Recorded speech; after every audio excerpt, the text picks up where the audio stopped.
There was a small cabin where a man named Jake lived. He was a hunter, familiar with the forest and its creatures. But on this night, the forest seemed different.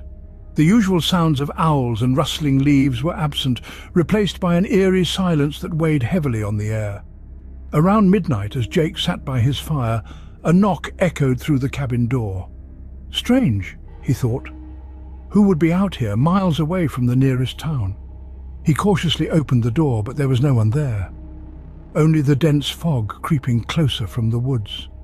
He shut the door, convinced it was his mind playing tricks, but the knock came again.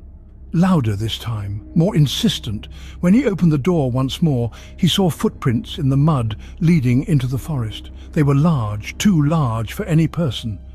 Grabbing his rifle, Jake followed the tracks, his heart pounding. They led deeper and deeper into the woods, until he arrived at an old well he had never seen before. As he peered into its dark, gaping maw, something shifted in the blackness below. Suddenly, long, pale fingers reached out from the darkness, clawing at the edge of the well, followed by a grotesque figure with hollow eyes and a twisted grin. It dragged itself out, its voice whispering Jake's name in a voice that sounded too familiar. Panicking, Jake turned to run, but no matter how fast he went, the creature seemed closer, its whispers turning into laughter.